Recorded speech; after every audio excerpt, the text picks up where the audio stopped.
The American Dream. These words have been ingrained into many of us since very early in our lives. But what exactly is the American Dream? What do these words really mean? Most of today's Americans would say that home ownership is their dream. Others would say that it is having their own business or becoming rich and famous. While the American Dream certainly could include some or all of these things, none of them by themselves constitute it, but rather are a result of it. The American Dream is far greater. In 2006, USA Today displayed a cover story which stated that the average American household overspent its income by $575 a month.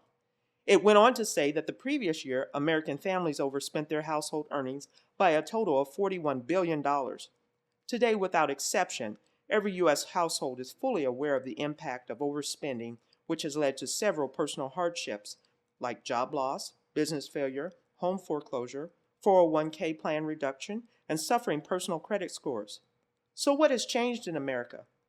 For many Americans today, the American dream is the mere collection of stuff that represents a certain image for the one who possesses it.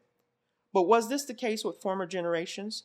In previous years, the American dream was defined as the opportunity to become what you desired as a result of the many freedoms which existed in this country.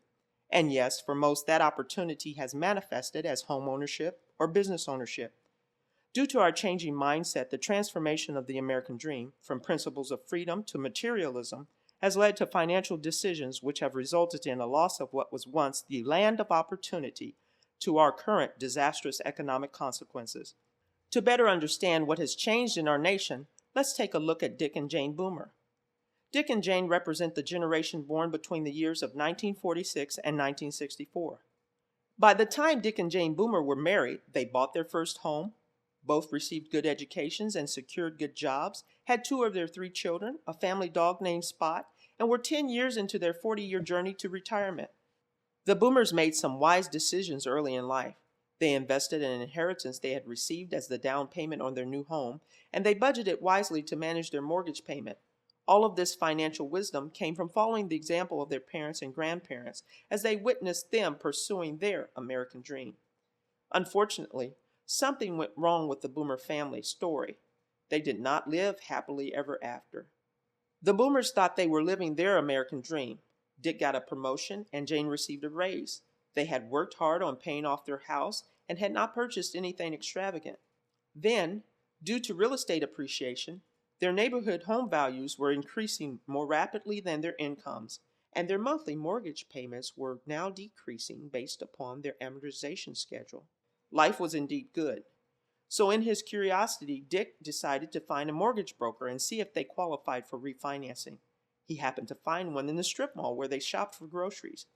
After filling out the application, they were informed of a loan commitment for 125% of their home value, with an attractive interest rate of almost half their current one. Although they thought this type of equity financing was weird, the broker assured them that the rising property values would continue and offset their high debt. So they decided to get the home equity loan. Now they could finally get some of those things on their wish list. After all, they deserved it. Subconsciously, Dick and Jane had been envious of their neighbors. Now, with the help of their commissioned mortgage broker, they could finally keep up with the Joneses. Again, life appeared to be good for the Boomers. But that's not the end of the story.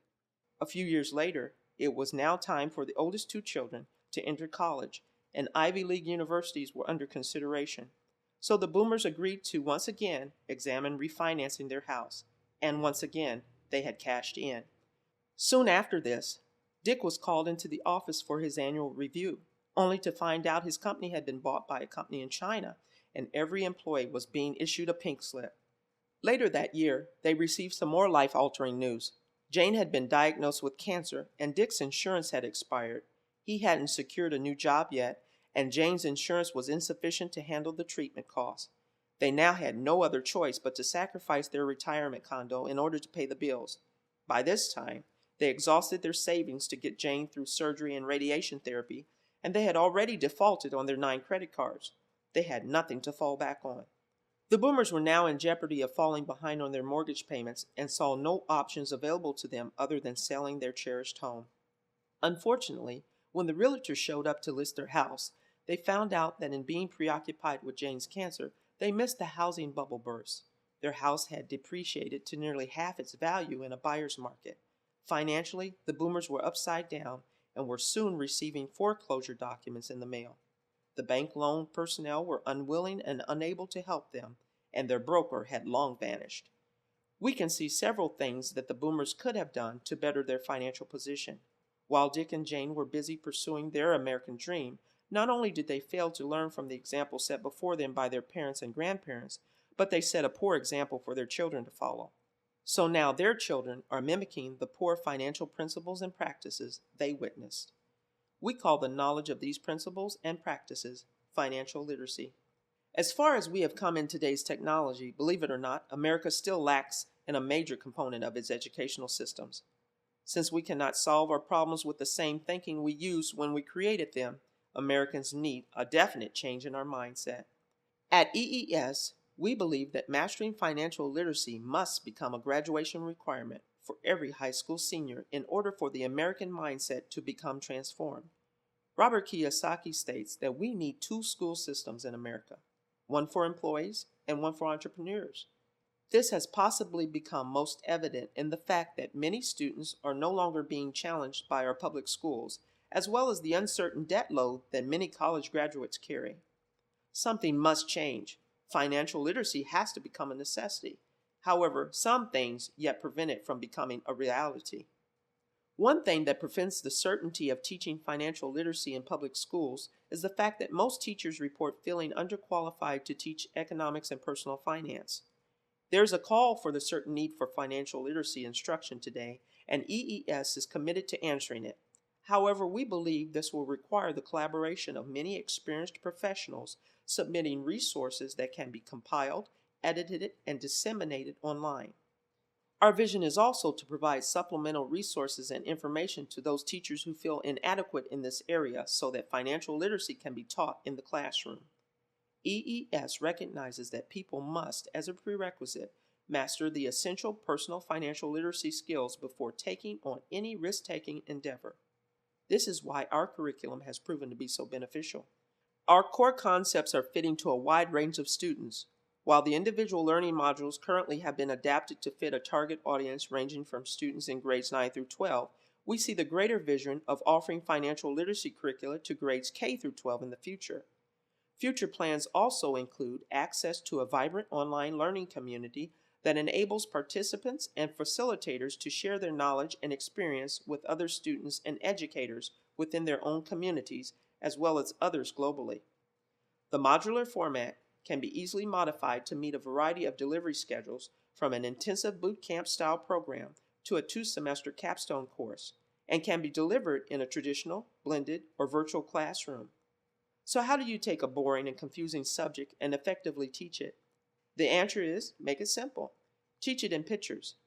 This is but one of the advantages of EES curricula. EES uses the unique style of Dan Rome, author of The Back of the Napkin, and his napkin drawings to introduce the complex concepts of its modular training.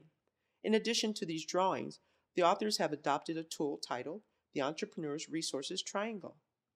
The Entrepreneur Resources Triangle speaks of the 3 components necessary for any successful entrepreneur: mind, money, and muscle. But perhaps our most powerful advantage is the wealth of open source resources that EES relies upon to help instruct its students. Primary examples of this are the ERO Wiki and the Dick and Jane Boomer case study, which relies heavily on open source resources to communicate complex financial concepts, especially the Khan Academy video library. We see the pairing of the EES content and Khan Academy videos as very advantageous to teaching financial literacy principles and practices.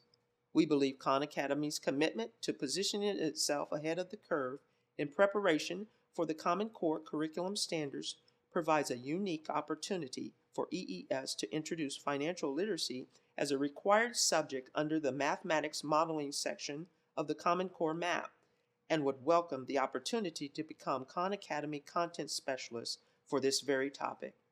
EES possesses a committed team of financial literacy content specialists ready and willing to take our skills to the next level as we endeavor to become YouTube's next EDU gurus.